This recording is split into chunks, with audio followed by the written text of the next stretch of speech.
آج کی اس شب میں قرآن عظیم کے 12 پارے مکمل ہو چکے ہیں۔ آج ہم نے سورہ ہود کی تلاوت کی ہے، سورہ یوسف کی تلاوت کی ہے۔ سورہ ہود یہ ایسی سورہ ہے جس کے متعلق نبی پاک صلی اللہ علیہ وسلم نے ارشاد فرمایا، سورہ ہود نے مجھے بوڑھا کر دیا۔ یہ رسول پاک صلی اللہ علیہ وسلم نے فرمایا، یعنی اس کے تمام تر معانی اس قدر ہیں کہ آدمی اس میں غور و خوض کرتا رہ جائے، عمر اس کی نکل جائے۔ بہت سارے اہم پیغامات پچھلے انبیاء اکرام علیہ السلام کے متعلق، ان کی امتوں کی نافرمانیاں اور ان پر آئے ہوئے عذابات کا ذکر ہے، اور اس میں حضرت لوط علیہ السلام کی قوم پر جو عذاب آیا تھا اس کا بھی ذکر ہے۔ قوم لوط پر اللہ تعالیٰ نے جو عذاب نازل فرمایا، ارشاد فرماتا ہے ہم نے ان کی زمین کو اوپر والے حصے کو نیچے کر دیا، یعنی اٹھا کر کے پوری بستی کو پٹک دیا گیا تھا۔ اور اتنے ہی پر نہیں بلکہ اس میں یہ بھی اللہ فرماتا ہے وَأَمْطَرْنَا عَلَيْهَا حِجَارَةً مِّن سِجِّيلٍ مَّنضُودٍ، نوکیلے پتھروں سے ان پر بارش کی گئی تھی، وہ پتھر ان کے اوپر برسائے گئے تھے۔ یہ جارڈن کے علاقے میں آج بھی وہ علاقہ موجود ہے، ڈیڈ سی جس کو کہا جاتا ہے، بحر مردار، اس کے قریب قوم لوط آباد تھی، اور ان پر وہاں پر عذاب نازل ہوا تھا نوکیلے پتھروں کا۔ بتایا جاتا ہے جب اس بستی سے ہم آگے کو گزرتے ہیں، ایک علاقہ آج بھی جارڈن میں ایسا آتا ہے، اردن اس کو عربی میں کہتے ہیں، جارڈن انگلش میں کہتے ہیں، کالے کالے پتھروں کے دور دور تک صحرا نظر آتے ہیں، پتھروں کے میدان، اس میں نہ کوئی درخت ہے نہ کوئی پہاڑ ہے، صرف پتھر گرے ہوئے ہیں، اور بہت عجیب و غریب قسم کے پتھر ہیں۔ لیکن ہم یہ نہیں کہہ سکتے یہ وہی پتھر ہیں جو آسمانوں سے اتارے گئے تھے یا مارے گئے تھے، لیکن آج بھی وہ علاقہ کالے پتھروں سے بھرا ہوا ہے۔ اللہ تبارک و تعالی اپنی پکڑ اور اپنی گرفت سے ہم سب کو محفوظ فرمائے۔ سورہ ہود میں انبیاء اکرام علیہ السلام کے احوال آئے ہیں، اس میں حضرت ابراہیم علیہ السلام کا، حضرت شعیب علیہ السلام کی قوم کا، حضرت لوط علیہ السلام کی قوم کا، حضرت نوح علیہ السلام کی قوم کا، یہ سب کے ذکر آئے ہوئے ہیں۔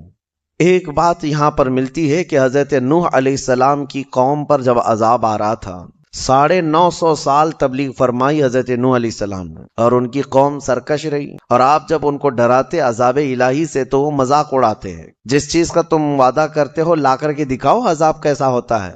تو حضرت نوح علیہ السلام نے اللہ کی بارگاہ میں عرض کیا کہ مولا یہ میری ہر گھڑی ہجو کرتے ہیں اور چیلنج کرتے ہیں عذاب کے لیے۔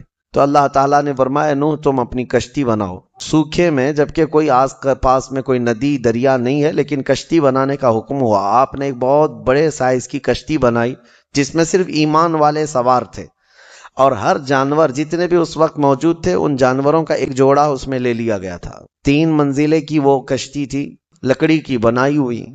اس وقت بھی ان کی قوم مذاق اڑا رہی تھی نوح علیہ السلام کے متعلق کہ ان کا دماغ نکل گیا ہے، ذہن توازن کھو گیا ہے، یہ سوکھے میدان میں اتنی بڑی کشتی بنا رہے ہیں، آخر اس کو اٹھا کر لے جائے گا کون سمندر تک اگر ان کو جانا بھی ہے سفر پہ تو۔ لیکن اس کے بعد وہ دن آیا جو عذاب الہی کا تھا، بارش شروع ہوئی، اور بارش کے متعلق قرآن میں اللہ فرماتا ہے ہم نے آسمانوں کے سارے دروازے کھول دیے اور زمین کے سارے سوتے پھاڑ دیے۔ زمین بھی پانی اگل رہی تھی، آسمان بھی پانی برسا رہا تھا، یہاں تک کہ پانی بھرتا گیا، روئے زمین پر کوئی پہاڑ بھی باقی نہیں رہا جو ڈوبنے سے باقی رہا ہو، سب ڈوب چکے تھے۔ اب اس میں حضرت نوح علیہ السلام کی بیوی نافرمان تھی، کافرہ تھی۔ حضرت نوح علیہ السلام اللہ کے نبی ہیں، لیکن بیوی ان کی سرکش تھی، نافرمان تھی، کافروں کی مدد بھی کرتی تھی۔ اسی طرح لوط علیہ السلام کی بیوی بھی سخت بدکار تھی، گنہگار تھی اور کافرہ تھی۔ 2 نبیوں کا ذکر اس سے قبل بھی آیا، اور آگے بھی آپ دیکھیں گے کہ اللہ تعالیٰ نے ان دونوں عورتوں کی مثال بھی بیان فرمائی ہے 29ویں پارے میں۔ حضرت نوح علیہ السلام کی بیوی ان پر کبھی ایمان نہ لائی، اور ان کا ایک بیٹا تھا حضرت نوح علیہ السلام کا، وہ بھی آپ پر ایمان نہیں لایا۔ اب جب بارش آنے لگی بہت تیز اور پانی بھرنے لگا، کشتی تیرنے لگ گئی، تو ایک پدری محبت ہوتی ہے جس کو کہتے ہیں شفقت پدری یعنی باپ کی محبت اپنے بیٹے کے لیے ہر ایک کے دل میں کچھ نہ کچھ ہوتی ہے، چاہے کیسا بھی بیٹا ہو۔ تو حضرت نوح علیہ السلام پکارنے لگے اس کو کہ بیٹا آجا میری کشتی میں، تو بچ جائے گا۔ تو وہ ڈھیٹ بن کر کے اکڑتا رہا اور کہا میں اونچے پہاڑ پر چڑھ جاؤں گا، مجھے تمہاری کشتی کی ضرورت نہیں، اپنے باپ کے خلاف گیا۔ تو حضرت نوح علیہ السلام کو غم ہوا کہ میرا بیٹا میری مانتا نہیں ہے، میرے خلاف ہے۔ توجہ، اللہ کے نبی کو حکم کیا ہوا؟ اللہ نے فرمایا قال یا نوح انہ لیس من اہلک، اے نوح وہ آپ کی اولاد میں سے ہے ہی نہیں، آپ کیوں غم کرتے ہیں اس بات کا؟ انہ عمل غیر صالح فلا تسألنی ما لیس لک بہ علم انی اعیذک ان تکون من الجاہلین۔ حضرت نوح علیہ السلام کو تنبیہ کی گئی، اللہ کی طرف سے تنبیہ آئی آپ اس چیز کا سوال نہ کریں۔ وہ اللہ کی بارگاہ میں مانگ رہے تھے کہ مولا میرے اہل کو بچا لے، میرے اولاد کو بچا لے۔ پورا واقعہ اس میں موجود ہے کہ جب اللہ کے نبی کشتی پر سوار ہوئے تو کہا یا بنی ارکب معنا ولا تکن مع الکافرین، بیٹا آ جا کافروں کے ساتھ مت جا۔ قال سآوی الی الجبل یعصمنی من الماء، میں اونچے پہاڑ پر چڑھ جاؤں گا، مجھے پانی سے کوئی چیز نہیں چھو بھی نہیں پائے گی۔ اللہ نے فرمایا کہ پھر حضرت نوح علیہ السلام نے اس سے پکار کر کہا لا عاصم اليوم، تجھے پتا نہیں آج کوئی بچانے والا نہیں ہے، یہ عذاب کا دن ہے، انہ من امر اللہ، یہ اللہ کا حکم ہے۔ لیکن پھر بھی وہ نہ مانا، ہلاک ہو گیا، پانی میں ڈوب گیا، ختم ہو گیا۔ تو پھر نوح علیہ السلام کو جو بیٹے کی محبت تھی اس پر اللہ نے تنبیہ فرمائی کہ وہ آپ کی اولاد میں سے ہے ہی نہیں۔ پتہ یہ چلا کہ نبی کا نافرمان ہو تو اولاد میں سے ہو کر بھی وہ نہ کے برابر ہوتا ہے، نہ کے برابر ہے۔ اگر کافر ہے تو اس کا نسب ختم ہو گیا، اس کا نسب ختم ہو گیا۔ ہاں، نبی کے اولاد میں سے وہی ہوں گے جو ایمان والے ہوں گے۔ ایمان والوں کو ہی آل بھی کہا جائے گا، اہل بھی کہا جائے گا، ایمان والے ہوں، ورنہ نسب ختم ہو جاتا ہے۔ عزیزان گرامی، اس میں مثال ایک یہ بھی ہے، اس میں جو ہے بیٹا اگر بدکار اور کافر نکلا تو اس میں باپ کا قصور نہیں ہے۔ حضرت نوح علیہ السلام کی اس میں خطا نہیں، وہ نبی ہیں، وہ اللہ کی مصلحت تھی۔ لیکن بسا اوقات ایسا بھی ہوا ہے کہ حضرت اکرمہ رضی اللہ تعالیٰ عنہ، جانتے ہیں آپ، صحابی رسول ہیں، نبی پاک صلی اللہ تعالیٰ علیہ وسلم کے صحابی حضرت اکرمہ، عاشق بھی، اور کئی جنگوں میں شرکت بھی فرمائی ہے۔ لیکن یہ بیٹے کس کے ہیں؟ ابو جہل کے۔ باپ ابو جہل ہے، دشمنی میں مر گیا حضور کے، لیکن بیٹا صحابی رسول ہے، نبی پاک صلی اللہ تعالیٰ علیہ وسلم کے سچے صحابہ میں سے۔ تو یہ جو معاملات ہیں دنیا میں چلتے رہیں گے، کبھی ولی کے پیٹ سے بدکار پیدا ہوا اور کبھی گنہگار کے اولاد میں اللہ صالحین پیدا کرے، یہ اس کی قدرت کاملہ ہے۔ اللہ کریم ہمیں نیک و صالح اولاد عطا فرما۔ اور سورہ یوسف کے متعلق قرآن کہتا ہے نحن نقص علیک احسن القصص، قرآن میں جو ہے 1/3 حصہ قرآن کا واقعات ہیں پچھلے امتوں کے، 1/3 اس میں پچھلی امتوں کے واقعات، پچھلے نبیوں کے واقعات عبرت کے لیے بتائے جاتے ہیں۔ لیکن ان تمام واقعات میں جتنے بھی قرآن نے بیان کیے، قرآن کہتا ہے سورہ یوسف کے شروع میں اے محبوب ہم آپ کو سب سے بہترین قصہ سناتے ہیں۔ اللہ فرما رہا ہے سب سے بہترین قصہ کس کا؟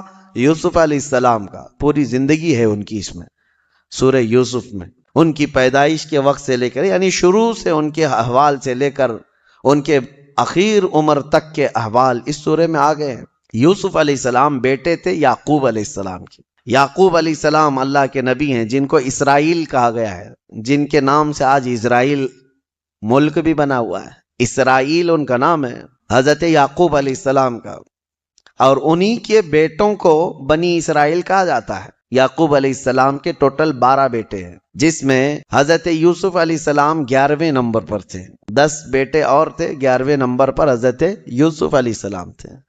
جب یعقوب علیہ السلام کے 11ویں نمبر پر پیدا ہوئے، ان کا جمال ایسا تھا کہ جو دیکھتا پلکیں جھپکانا بھول جائے، خوبصورتی اللہ نے کمال کی دی تھی یوسف علیہ السلام کو بچپن سے۔ اور جب باپ کا چھوٹا بیٹا وہ عزیز بھی ہوتا ہے، عام طور پر فطرت بھی ہے، اور یوسف علیہ السلام اخلاق میں بھی اور صورت میں سیرت میں بہت اعلیٰ تھے، باپ کے بہت قریب رہنے لگے۔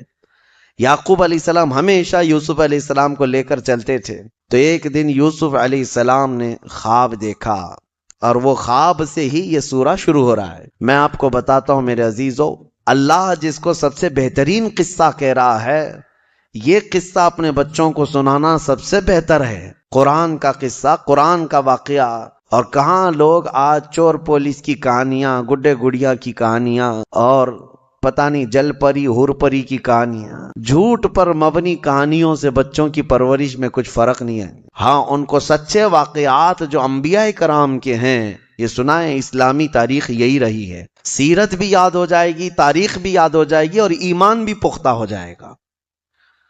ہر باپ اپنے بچوں کو، یا بڑی عمر کے لوگ جو گھروں میں ہیں، وہ جو کہانیاں سنائے کرتے تھے بچوں کو، سب سے بہتر ہے کہ وہ قرآن کے ان واقعات کو سنائیں۔ اللہ جس کو فرما رہا ہے سب سے بہترین قصہ، یوسف علیہ السلام بچپن میں خواب دیکھتے ہیں اور اس خواب کا ذکر اپنے باپ سے کرتے ہیں۔ انی رأیت احد عشر کوکبا والشمس والقمر رأیتهم لی ساجدین، کہتے ہیں اے ابا جان، میں نے رات میں خواب دیکھا ہے کہ 11 ستارے، 11 تارے اور ایک چاند اور ایک سورج مجھے سجدہ کر رہے۔ کون کہا؟ یوسف علیہ السلام۔ باپ یعقوب علیہ السلام اللہ کے نبی ہیں، جب انہوں نے حضرت یوسف سے بچپن میں ہی یہ خواب سنا تو کہا یا بنی لا تقصص رؤیاک علی اخوتک، بیٹا یہ اپنے بھائیوں کے سامنے مت بولنا اس خواب کو، جو 10 بھائی ہیں تمہارے ان کے سامنے اس خواب کا ذکر مت کرنا، ورنہ وہ کچھ نہ کچھ تمہیں نقصان پہنچا سکتے ہیں۔ بھائیوں میں بھی حسد آتا ہے، ہر زمانے میں رہا ہے۔ تو یوسف علیہ السلام نے بتایا تو نہیں، لیکن حسد آلریڈی ان بھائیوں کے دلوں میں آئے گیا تھا کہ ہمارے باپ سب سے زیادہ اسی کو چاہتے ہیں، یوسف کو چاہتے ہیں۔ یعقوب علیہ السلام اللہ کے نبی صرف ایک چھوٹے سے علاقے میں نہیں، ان کا بڑا مقام تھا، ایک بڑی امت ہے ان کی پیروی کرتی۔ بیت المقدس یعقوب علیہ السلام جہاں آباد رہے، فلسطین جہاں ہے، تو بھائیوں میں یہ حسد رہا کہ یوسف علیہ السلام جو ہے یہی عزیز ہیں، جو کہتے ہیں نا سجادہ نشینی کی جنگ، دوڑ کہ باپ کے بعد میں بیٹھوں گا گدی پہ، باپ کے بعد میں رہوں گا۔ 10 لوگ ایک طرف ہو گئے، یوسف علیہ السلام ایک طرف۔ اب شیطان آیا، ان 10 کو وسوسے ڈالا کہ تم یوسف کا کام تمام کرو ورنہ تمہیں باپ کبھی چاہیں گے بھی نہیں۔ تو انہوں نے یہ کہا کہ کیا کریں، آپس میں بیٹھ کر کے میٹنگ کیا، کہا کہ یوسف کو جو ہے مار ڈالتے ہیں۔ پھر ایک بھائی نے کہا مارو مت، جنگل میں لے جاتے ہیں، کہیں جا کر کسی کنویں میں ڈال کے آ جائیں گے۔ تو بھائیوں نے یہ مشورہ کیا اور اس کے بعد کہا کہ پھر ان کو لے کر کیسے جائیں، ابا تو چھوڑیں گے نہیں ان کو ہمارے ساتھ۔ کہا ہم منا لیں گے۔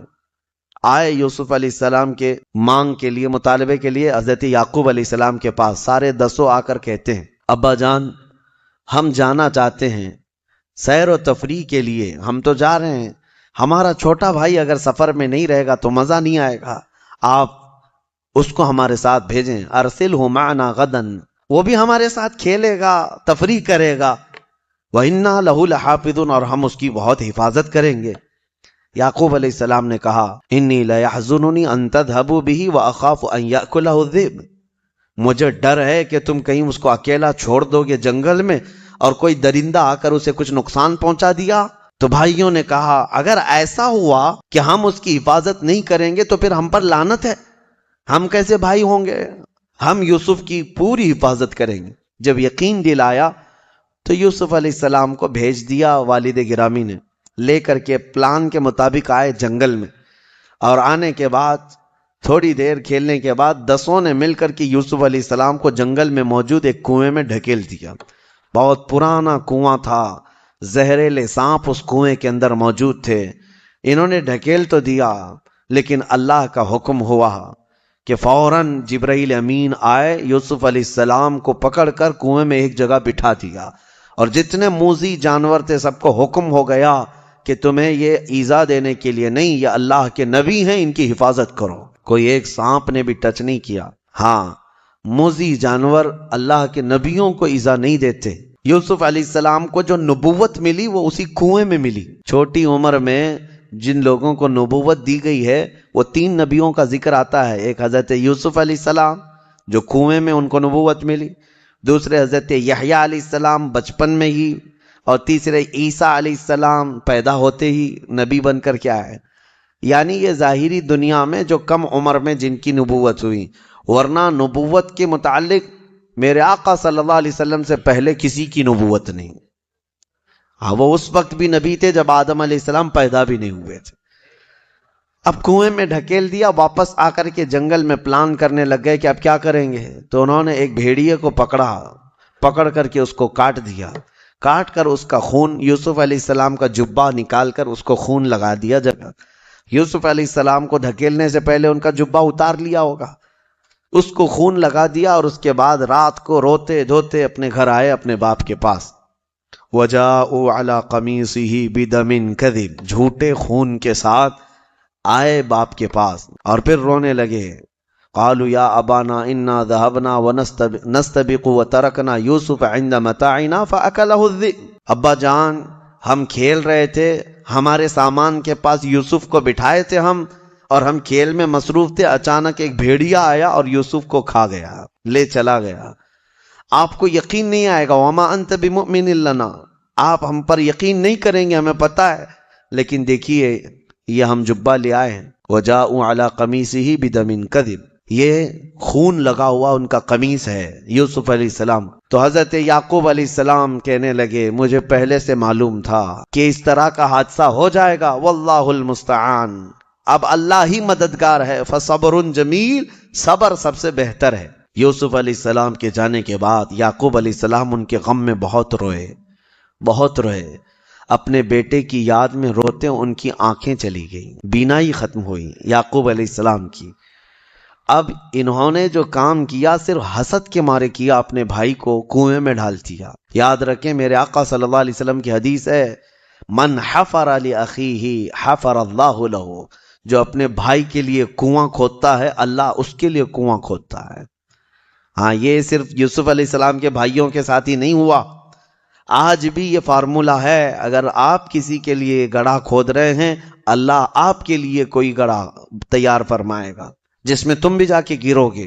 کسی مسلمان کو پھنسانے کی کوشش کرنا یہ گڑھا کھودنا ہے, کسی مسلمان کو کہیں گرانے کی کوشش کرنا یہ اس کے لیے گڑھا کھودنے کی طرح ہے.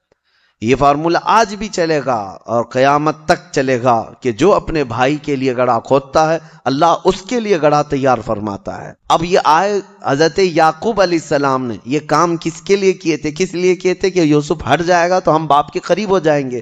الٹا ہو گیا, یعقوب علیہ السلام نے ان 10 کو دور کر دیا, کہا کہ تم میرے قریب بھی مت آنا آج کے بعد. کام کس کے لیے کیے تھے؟ قریب ہونے کے لیے. لیکن یہ چال الٹی پڑ گئی, یعقوب علیہ السلام ہمیشہ کے لیے ان کو دور کر دیے, تم دور ہو جاؤ سب کے سب. اب یہ معاملہ چلتا رہا. اب قرآن میں اللہ فرماتا ہے ایک قافلہ گزر رہا تھا اس جنگل سے, اس قافلے نے وہاں پڑاؤ کیا تھا. قافلہ یہ مصر جا رہا تھا. قافلے میں سے کسی نے پانی لانے کے لیے کنواں تلاشا اور کنواں قریب میں تھا, ڈول ڈالا. تو ڈول ڈالتے ہی حضرت یوسف علیہ السلام اس ڈول کو پکڑ کر کے اوپر آ گئے, کنویں کے اوپر آ گئے. اللہ تعالیٰ جس کو جہاں چاہے محفوظ رکھے, جہاں چاہے لے جائے.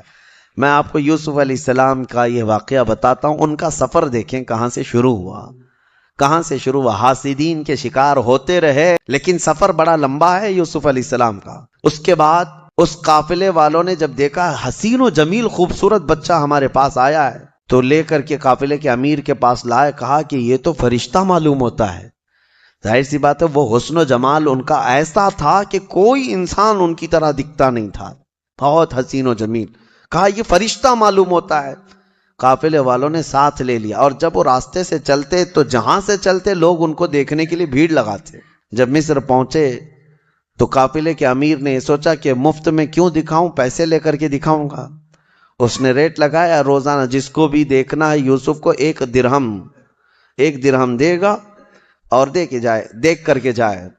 دوپہر کے بعد 10 درہم لینے لگا, شام کے بعد 100 درہم لینے لگا. کمایا, خوب کمایا. کس کو؟ صرف حضرت یوسف علیہ السلام کو دکھا کر. مصر کے بازار میں یوسف علیہ السلام کا حسن دیکھنے کے لیے لوگوں کی بھیڑ تھی. جب خبر پھیل گئی بڑے امیر بھی وہاں آئے. اب لوگوں میں دوسرے دن ان کے بیچنے کی بات شروع ہو گئی. بولی لگا دیا اس نے, قافلے کے امیر نے, کہ جس کو خریدنا ہے میرے پاس سے اس کو خریدے. بڑے پیسے والے یہ چاہتے تھے کہ یہ خرید کر کے اس نوجوان کو ہم اپنے پاس رکھ لیں.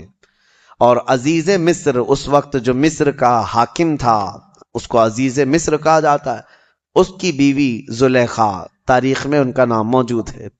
عزیز مصر کی بیوی زلیخا یہ دیکھتے ہی اس قدر فدا ہو گئی کہ یہ نوجوان کو لے کر کے چلیں۔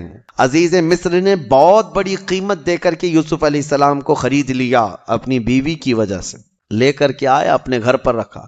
یوسف علیہ السلام کا سفر دیکھیں کہاں سے شروع ہوا ہے، ان کے گھر سے، ان کے باپ کے گھر سے، ان کے بھائیوں کے حسد کے شکار ہوئے ہیں، اور قافلے وہاں جا کر کے کنویں میں گرا دیے گئے، کنویں سے نکالے گئے، قافلے کے ہاں چڑھ گئے، قافلے میں آئے، بازار میں بک گئے، بازار سے آئے، عزیز مصر کے گھر میں پہنچ گئے۔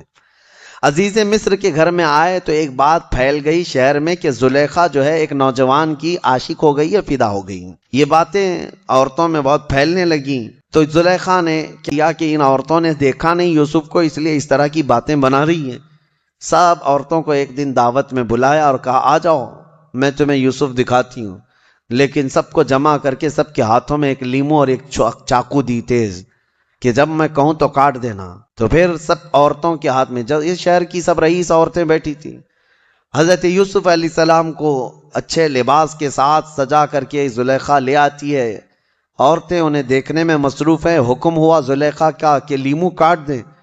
عورتیں دیکھتے ایسی ماہ ہو گئی کہ ان کے ہاتھوں سے لیمو گر گیا اور چاروں انگلیاں کٹ گئیں، تیز چاقو تھی، سب کی انگلیاں کٹ گئی۔ پتہ یہ چلا کہ انسان کبھی اتنا مدہوش ہوتا ہے کہ اس کو کٹنے کا احساس نہیں ہوتا۔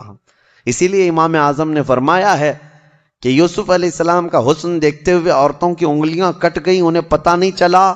انشاءاللہ موت کے وقت ہم جمال مصطفیٰ دیکھ رہے ہوں گے اور ہمیں روح نکالنے کا درد نہیں ہوگا۔ اسرائیل روح نکال رہے ہوں گے اور سامنے چہرہ مصطفیٰ ہوگا۔ یوسف کا حسن دیکھ کر کٹی ہوئی انگلیوں کا درد نہیں ہوتا تو جمال محمد دیکھ کر روح نکلنے کا بھی درد نہیں ہوگا۔ حسن یوسف پہ کٹی مصر میں انگشت زنا، سر کٹاتے ہیں تیرے نام پہ مردان عرب۔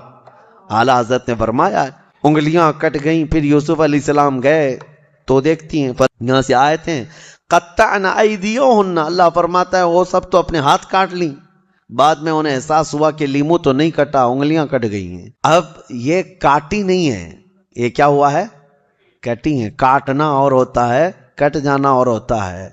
نبی پاک صلی اللہ تعالی علیہ وسلم کے عاشق حضور کو دیکھ کر کے نہیں بلکہ صرف حضور کے نام پر اپنی انگلیاں نہیں بلکہ گردن بھی کٹا دیتے ہیں۔ ہاں، ادیب لائل پوری نے بہت اچھے انداز میں فرمایا، جو ان کی ایک طویل بحر والی نعت ہے، عشق کے رنگ میں جب رنگ جائیں افکار، اس میں انہوں نے کہا ایک شہنشاہ نے بخشے ہیں سمرقند و بخارا کسی محبوب کے رخسار کے تل پر، مگر اے سید عالی تیری ناموس تیری عظمت پر۔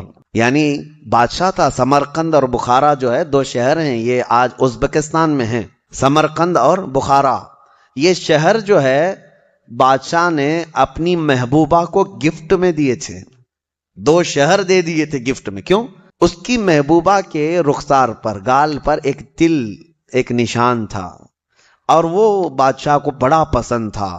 وہ تل کے نشان پر اس نے دو شہر قربان کیے، گفٹ میں دے دیے۔ تو شاعر نے بہت اچھے انداز میں کہا ہے ایک شہنشاہ نے بخشے ہیں سمرقند و بخارا کسی محبوب کے رخسار کے تل پر، مگر اے سید عالی تیری ناموس تیری عظمت پر، ایک نہیں لاکھوں ہیں قربان گئے عشق کے ہر کوچے و بازار میں، سر اپنا لیے کرنے کو نثار۔ ایک نہیں لاکھوں ہیں ہر کوچے ہر بازار میں، اور نبی پاک صلی اللہ تعالی علیہ وسلم پر اپنی جان فدا کرنے کو تیار ہیں۔ بہرحال سورہ یوسف میں ہم الگ نہ جائیں، لیکن مزہ ہمارا اس وقت تک کمپلیٹ نہ ہو جب نام مصطفیٰ نہ آئے۔ حضور پاک صلی اللہ تعالی علیہ وسلم کا ذکر تو ہوگا ہی، اسی لیے علامہ نظمی نے فرمایا آغاز سے اخیر تک قرآن ہے نعت مصطفیٰ، محبوب کے بیان کا کیسا انوکھا ڈھنگ ہے۔ بہرحال یوسف علیہ السلام وہاں رہتے رہے عزیز مصر کے گھر، لیکن ہوا یہ کہ ایک دن زلیخا نے یوسف علیہ السلام پر الزام لگا دیا کہ میرے ساتھ یہ غلط کرنا چاہ رہے تھے۔ یوسف علیہ السلام پاک دامن اللہ کے نبی ہیں، اللہ کے نبی کبھی کسی بھی گناہ کے بارے میں سوچ بھی نہیں سکتے۔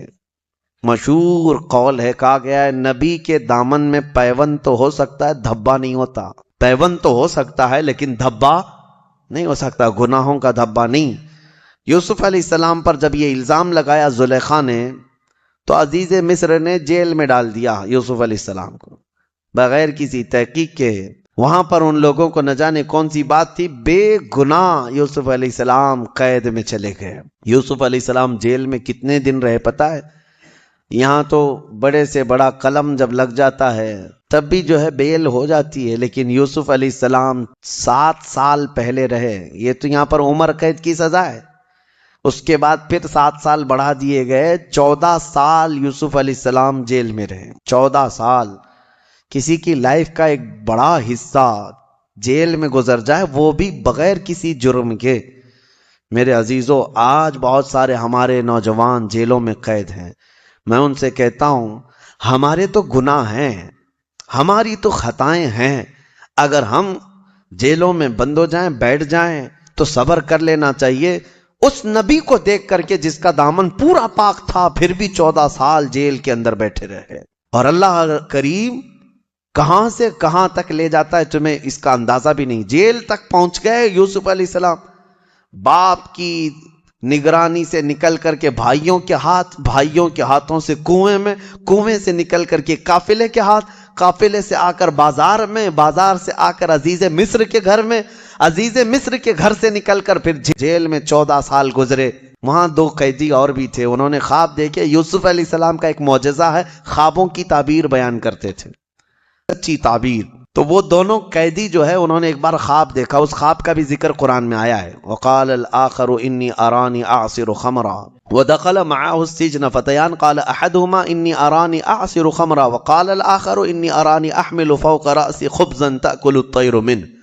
دونوں نے خواب دیکھا تھا، ایک نے دیکھا میں انگور کا رس نچوڑ رہا ہوں، اور دوسرے نے دیکھا میں ایک تھال میں کوئی چیز لے کر جا رہا ہوں، پرندے روٹی جو ہے نوچ کر کھا رہے ہیں، ان کی کیا تعبیر ہے؟ یوسف علیہ السلام نے فرمایا میں تعبیر بتاؤں گا، میرا ایک کام کرنا ہے۔ اب 14 سال کے بعد عزیز مصر بدل گیا تھا، بادشاہ مصر ختم ہو گیا، وہ پہلے والا جو زلیخا کا شوہر تھا ختم ہو گیا، دوسرا عزیز مصر تھا اس وقت جو تھا مصر کا بادشاہ۔ یوسف علیہ السلام نے خواب کی تعبیر بتانے سے پہلے کہا میں تعبیر بتاؤں گا، ان میں سے ایک آدمی رہا ہونے والا ہے، آزاد ہونے والا ہے، لیکن وہ جا کر کے بادشاہ کے پاس میرا پیغام پہنچا دے۔ نہیں، یہ واقعہ جو ہے حضرت یوسف علیہ السلام کے جیل میں جب 7 سال گزرے تب کا ہے۔ آپ نے تعبیر میں بتایا جس کے سر کے اوپر سے روٹیاں کھا رہے تھے پرندے، اس کو موت کی سزا ہونے والی ہے، اور جس کے خواب میں تو نے دیکھا کہ انگور کا رس نچوڑ رہا ہے، عنقریب تجھے آزادی کا پروانہ ملنے والا ہے۔ تھوڑے ہی دن کے بعد حکم آیا جیل کا یہی کہ ان میں سے ایک آدمی کو پھانسی کی سزا ہے اور دوسرے کو جو ہے رہائی مل گئی۔ جو آزاد ہوا وہ چلا گیا، لیکن جانے کے بعد بھول گیا یوسف علیہ السلام کا پیغام وہاں بادشاہ مصر تک پہنچایا بھی نہیں کہ ایک قیدی اندر بغیر کسی جرم کے قید ہے، نہیں بتایا۔ 7 سال پھر گزر گئے۔ اب جو بادشاہ مصر تھا اس نے خود خواب دیکھا، وہ بھی خواب کا ذکر اس سورے میں موجود ہے۔ وقال الملک انی ارى 7 بقرات سمان یاکلهن 7 عجاف۔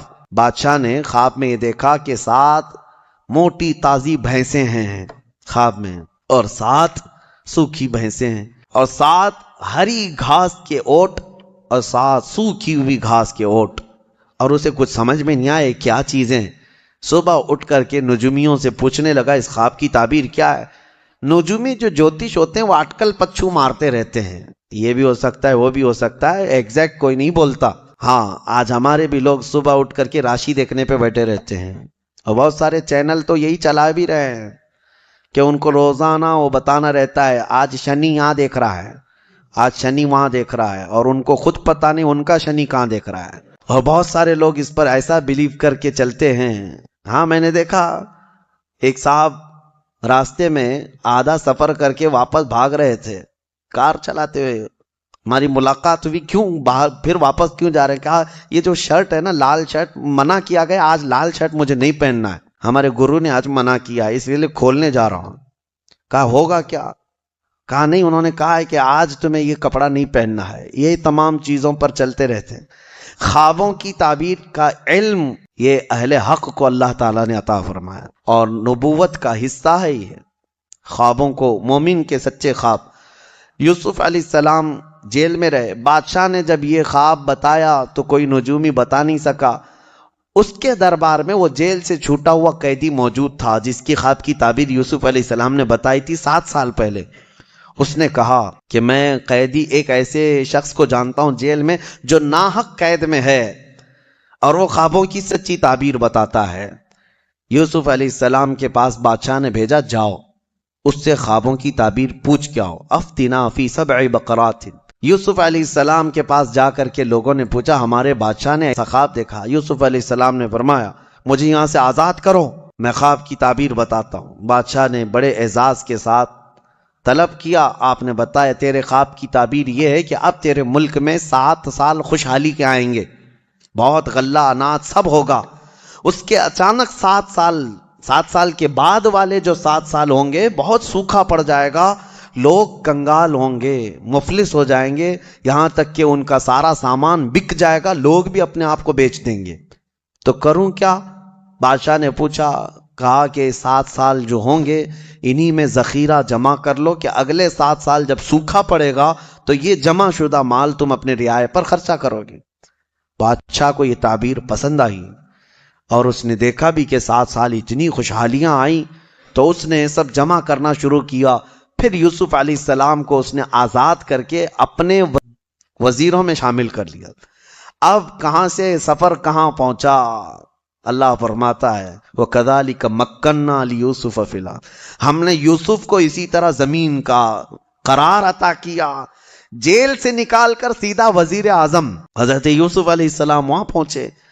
7 سال کے بعد جب سوکھا پڑ گیا ہر جگہ، مصر میں ایسا سوکھا پڑ گیا تھا کہ لوگ اپنے آپ کو بیچنے پر مجبور ہو گئے تھے، اور جب بادشاہ کے ہاں سے غلہ تقسیم ہو رہا تھا رعایا کو، یوسف علیہ السلام کے وہ 10 بھائی یعقوب علیہ السلام کے ساتھ جو زمانہ بیت گیا، ان کے ہاں بھی مفلسی ایسی آئی، غربت ایسی آئی، قحط، وہ بھی بادشاہ کے ہاں غلہ لینے کے لیے آ گئے۔ اب اس وقت یوسف علیہ السلام وزیر اعظم ہیں، بادشاہ کے ہاں وزیر اعظم ہیں۔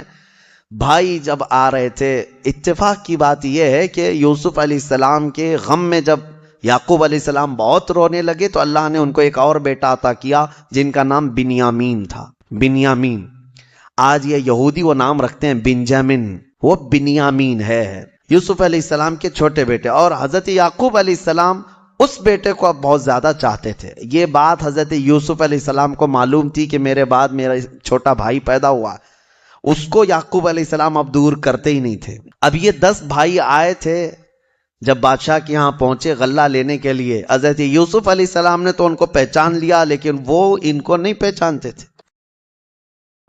پیارے دوستو، جمعہ کے دن ضرور کریں یہ 3 کام۔ نمبر 1، غسل کرنا۔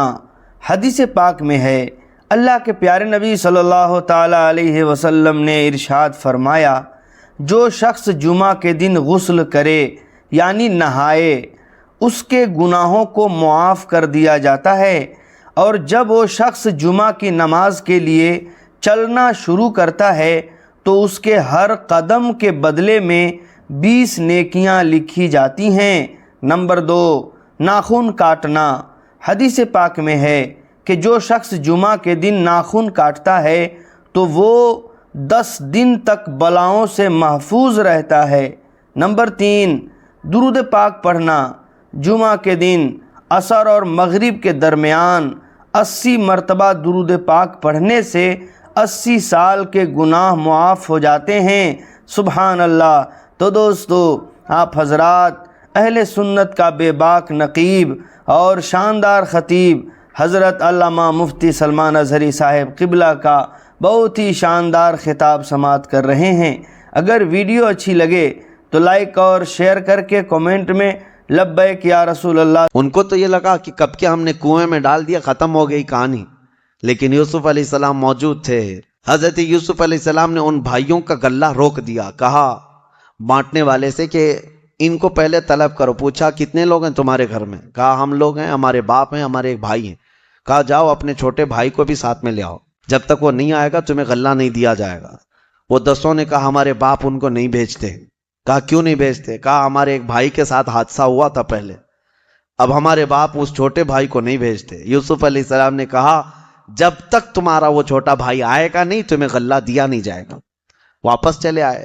باپ یعقوب علیہ السلام سے کہنے لگے جو عزیز مصر کا وزیر اعظم ہے وہ بڑا سخت آدمی ہے، وہ غلہ نہیں دیتا، آپ ہمارے چھوٹے بھائی کو ساتھ بھیجیں۔ حضرت یوسف علیہ السلام کے باپ یعقوب علیہ السلام کہنے لگے مجھے پھر خوف ہے کہ اس کے ساتھ بھی تم کچھ غلط نہ کر جاؤ.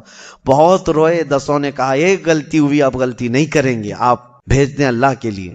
حضرت یعقوب علیہ السلام نے بھیج دیا. بڑی منت سماجت کرنے کے بعد جب یہ آئے اپنے چھوٹے بھائی کو لے کر کے، غلہ جب تقسیم ہو رہا تھا، یوسف علیہ السلام نے سب کو غلہ دیا اور چھوٹے بھائی کے تھیلے میں سونے کی کٹوری ڈال دی جس سے تقسیم ہوتا تھا غلہ. اور اس کے بعد وہ لوگ غلہ لے کر کے باہر نکلے تھے. یوسف علیہ السلام نے اعلان کیا کہ شاہی خزانے کی سونے کی کٹوری چوری ہو گئی ہے، چیکنگ کرو کس کے پاس ہے. سارے لوگوں کے تھیلے چیک کیے گئے تو حضرت بنیامین کے پاس ملی جو یوسف علیہ السلام کے چھوٹے بھائی تھے. حضرت یوسف علیہ السلام نے کہا پکڑو ان کو. گرفتار کر کے لائے. اب وہ دسوں رونے لگے، گڑ گڑانے لگے، ہماری تو موت آ جائے گی، ہم اپنے باپ کے پاس جا نہ سکیں گے، چھوڑ دیں، ہم دسوں کو لے لیں، اس کو چھوڑ دیں. یوسف علیہ السلام نے کہا نہیں، اسی کو ہم رکھیں گے، اسی کو ہم رکھیں گے، اور اس وقت تک ہم انہیں نہیں چھوڑیں گے جب تک تم اپنے باپ کو لے کر نہیں آتے. اب وہ بھائی رونے لگے. کہا ہمارے باپ نہیں آ سکتے، ان کی آنکھیں نہیں ہیں، بڑھاپا ہے، بہت غم میں روتے ہیں. حضرت یوسف علیہ السلام نے پوچھا کس غم میں روتے ہیں؟ کہا ان کا ایک عزیز بیٹا انتقال کر گیا. یوسف علیہ السلام کو رونا آ گیا. اپنے باپ کی محبت تھی کہ ابا جان اتنے سالوں سے میرے غم میں رو رہے ہیں. پھر حضرت یوسف علیہ السلام نے اپنا جبہ اتارا اور کہا ان بھائیوں کے ہاتھ میں دیا. کہا جانا اپنے باپ کے پاس اس جبے کو دے دینا، وہ آئیں گے، یہ جبہ لے کر کے ضرور آئیں گے، جاؤ. یہ دسوں یوسف علیہ السلام کا جبہ لے کر چلنے لگے. اس وقت تک بھائیوں کو نہیں معلوم یہ یوسف ہے. جب وہ لے کر کے چلنے لگے، سنو قرآن کہتا ہے فلما ان جاء البشیر، نہیں بلکہ یعقوب علیہ السلام کہتے ہیں ان گھر والے جو بیویاں تھیں حضرت یعقوب علیہ السلام کی، وہ اکیلے تھے، آنکھیں نہیں ہیں، ابھی یہ بھائی آئے نہیں، راستے میں ہیں. گھر میں حضرت یعقوب علیہ السلام زور سے ادھر سے چلتے اور کہتے ہیں مجھے یوسف کی خوشبو آ رہی ہے، یوسف کی خوشبو آ رہی ہے. قالوا تاللہ انک لفی ضلالک القدیم. لوگوں نے کہا اللہ کی قسم آپ پرانی محبت میں کھوئے ہوئے ہیں، کہاں یوسف ابھی اس زمانے میں. یعقوب علیہ السلام کہنے لگے نہیں، مجھے میرے بیٹے کی خوشبو آ رہی ہے. نبی ہے جو اپنے بیٹے کی خوشبو سونگھ سکتا ہے. اور جب وہ جبہ لے کر کے بھائی پہنچے تو قرآن میں القاہ علی وجہہ، انہوں نے وہ جبہ لا کر یعقوب علیہ السلام کے منہ پر ڈال دیا. اللہ فرماتا ہے کی کھوئی ہوئی بینائی واپس آ گئی، آنکھیں واپس آ گئی، وہ دیکھنے لگ گئے. اللہ اکبر. قرآن کی آیتیں شاہد ہیں ایک نبی کا جبہ دوسرے نبی کی آنکھیں لا رہا ہے. ایک نبی کا جبہ دوسرے نبی کو فائدہ دے رہا ہے تو پھر نبی کا منہ مبارک امتی کو کیوں نہیں فائدہ دے سکتا؟ نبی کے قدم جہاں پر لگے وہ مٹی ہمارے لیے شفا کیوں نہیں ہو سکتی؟ یقیناً شفا ہے. یہ اپنے عقیدے کی بات ہے اور اپنے محبت کی بات ہے. وہ قرآن تو پڑھتے ہیں، شاید یہ آیت کھا جاتے ہوں گے. پوچھو ان کو یعقوب علیہ السلام کی آنکھیں واپس کیسے آئی تھی؟ وہ جبہ یوسف سے آئی تھی، جبہ یوسف سے آئی تھی. بہرحال یعقوب علیہ السلام چل کر کے آئے بھائیوں کے ساتھ. کتنے لوگ ہیں آپ؟ 10 بیٹے یعقوب علیہ السلام کے، اور حضرت یعقوب علیہ السلام ایک بیٹے تو وہاں گرفتار ہیں، بنیامین. اب جب پہنچے مصر پہنچے تو یعقوب علیہ السلام کے استقبال کے لیے یوسف علیہ السلام بادشاہ کے ساتھ خود باہر آئے. جب یعقوب علیہ السلام آئے، یوسف علیہ السلام کو دیکھا، وہ جمال جہاں آ رہا، اپنے بیٹے کو کیسے نہ پہچانتے. آپ نے کہا کہ اللہ نے یوسف کو میرے زندہ رکھا، یہ یوسف ہے. تو 10 بھائی نہیں 11 بھائی پورے کے پورے سجدے میں گر گئے، اور یعقوب علیہ السلام بھی سجدے میں گئے اور بادشاہ مصر بھی سجدے میں گرا. اور اس کے بعد یہ سجدہ تعظیم کا سجدہ تھا یوسف علیہ السلام کے لیے، وہ اللہ کے رسول ہیں. جب سجدے سے اٹھے تو یعقوب علیہ السلام نے کہا بیٹا بچپن میں جو تو نے خواب دیکھا تھا اس خواب کی تعبیر یہی ہے. تو نے دیکھا تھا کہ 11 تارے مجھے سجدہ کر رہے ہیں، وہ 11 تارے یہ تیرے بھائی ہیں، انہیں آج تو معاف کر دے. اور جو چاند تو نے دیکھا تھا وہ عزیز مصر ہے، اور سورج جو تجھے سجدہ کر رہا تھا وہ اللہ کا نبی یعقوب ہے. یہ یوسف علیہ السلام کے بچپن کے خواب کی تعبیر یہاں مکمل ہوئی. پھر یوسف علیہ السلام نے اپنے بھائیوں کو معاف کر دیا. کہا لا تثریب علیکم اليوم، آج تمہاری پکڑ نہیں ہوگی، اللہ تمہیں معاف کرے گا. حکیم الامت احمد یار خان نعیمی رحمۃ اللہ علیہ فرماتے ہیں وہ نبی کو تکلیف دیے تھے، اور نبی کو تکلیف دینے والا معاف نہیں ہوتا۔ نبی کے ساتھ دھوکہ کیا، یوسف علیہ السلام کو کنویں میں ڈالا، تو اکثر یہ دیکھا ہے کہ نبیوں کو ایذا دینے والے معاف نہیں ہوتے، لیکن یہ ایک ہی تاریخ کا حصہ ہے، نبی کو کنویں میں ڈالے لیکن پھر بھی معاف ہوئے، پھر بھی معاف ہوئے۔ کتنا بہترین نقطہ بیان کیا حکیم الامت نے۔ وجہ یہ تھی کہ انہوں نے جو کیا تھا، یوسف علیہ السلام کو جو گرایا تھا، ایک نبی کو تو گرایا لیکن دوسرے نبی سے قریب ہونے کے لیے کیا تھا، یعقوب علیہ السلام سے قریب ہونا تھا۔ یہ ان کی خطا بھی کس کے لیے تھی؟ بھائیوں کی یہ جو خطا تھی اپنے بھائی کے ساتھ، وہ یعقوب علیہ السلام، وہ بھی اللہ کے نبی ہیں، ایک نبی سے قریب ہونے کے لیے یہاں خطا ہوئی۔ فرمایا گیا نبی سے قریب ہونے کے لیے جو خطا ہوئی وہ اللہ کے ہاں معاف کر دی جائے گی، اللہ کے ہاں معاف کر دی جائے گی۔ اللہ کریم سورہ یوسف کے اس پورے قصے میں ہمیں اللہ تعالی ہماری زندگیاں عطا فرمائے، ہمیں ہماری اولاد کو بہترین سیرت پر چلنے کی توفیق عطا فرمائے۔ وآخر دعوانا ان الحمد للہ رب العالمین۔